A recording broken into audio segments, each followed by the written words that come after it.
Confused about which buy now, pay later service is right for you? In this video, I'll break down the key differences between Klarna, Affirm, and Afterpay. Welcome back to Guide with Samuel. While they all let you split payments, their structures, fees, and features vary. Here's a simple breakdown. Klarna is known for its pay in 4 inches interest-free installments and its shopping app that offers deals. It also provides a virtual card for use anywhere. Afterpay also focuses on pay in 4 and is widely available at many retailers. It's known for its strict no approval overspending policy to keep users from debt.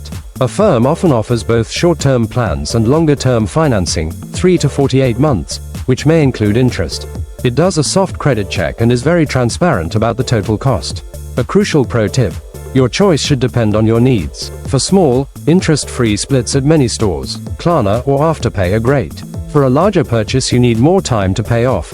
Affirm's longer-term plans might be better, but always check if interest applies. And just like that, you can choose the BNPL service that fits your financial style. Understanding the differences helps you make an informed decision. Which BNPL service do you use most often and why? Share your loyalty in the comments. To understand the process, subscribe for our next video on how Klarna Pay Later works step by step. Thanks for watching.